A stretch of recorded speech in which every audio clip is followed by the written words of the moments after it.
90-е годы, когда крымские татары только начали обустраиваться после возвращения на родину, эта отчаянная женщина уже работала над открытием первых крымско-татарских школ в Крыму. Все мы знаем, о ком речь. Заслуженный работник образования Крыма, инициатор множества образовательных проектов. Сафуре Каджаметову знает практически каждый крымский татарин.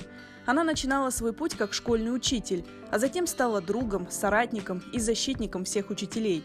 В 1995 году она организовала Ассоциацию работников образования «Маарифчи», усилиями которой в Крыму открылись 11 из 15 крымско-татарских школ.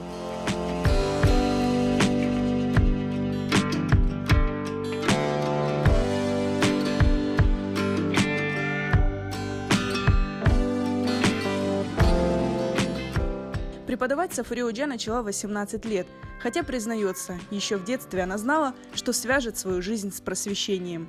Мен Оджа торын олам. Кырымдан картанамны алып келген мына бөле тогерек сылапчысыны карчыгадан алып, кене мына бөлетіп оңайтлы жерге асып, мен өзім кардашларыма да өзім язмаға білмеймін, ожалық етіп, öğretmedim yazmağa, böletip ocalık oyununu oynaydım.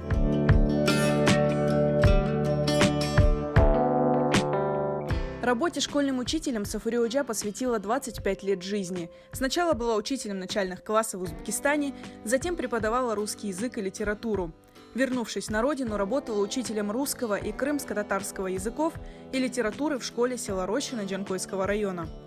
Мен өз арзума yetiştim çünkü Kırım'da 30 yıl men bütün özümü hem halkıma sevgimi, hem vatanıma sevgimi ve kim şu Kırım'a asiret bulup bu Kırım'a kayıtmay, Komi SSR'de ölgen derviş karpabamla ve açlıktan, hastalıktan Ayın kasabasında geçingen halk hocası, Ayedin hocası Ali'din oğlana, bekim de onların arzuyuna men yetiştim ki karpabam uzundan, tizelerim uzundan basıp, men de hoca olarak özüm Zenat'ın bekim bilmek seçken edim ama o benim gerçekten de bir hediye oldu bana. Ben seviyorum özüm Zenat'ım. Педагогическую работу Сафуре Оджа совмещала с активной общественной деятельностью. Поначалу она вместе с единомышленниками инициировала изучение родного языка джанкойскими школьниками. Затем крымско-татарские классы, а потом и школы стали открываться по всему Крыму. И везде с помощью и активным участием Сафуре Каджаметовой.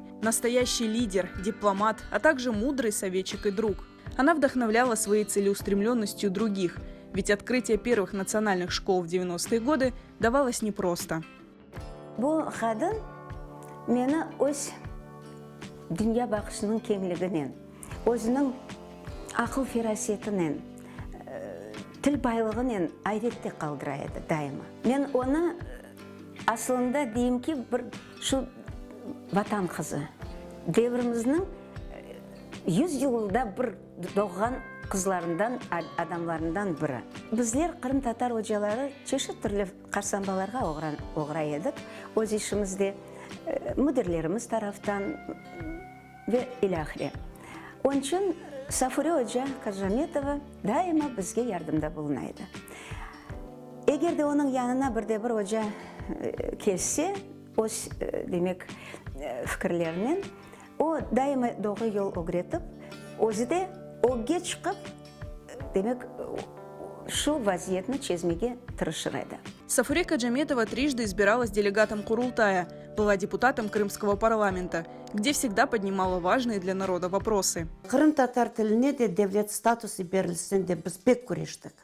Kırım'a gelgenden beri tilimiz inkişaf olsun, tilimiz mekteplerde okutulsun, Kırım Tatar tilinde talim terbiye olsun de biz özümüzü böyle bir milli marif uğrunda kureş sahasında olduk.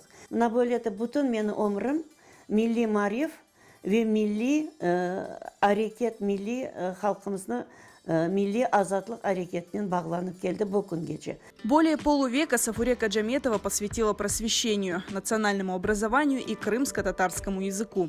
Ее работа продолжается, ведь сохранение родного языка и возрождение крымско-татарского образования – дело ее жизни.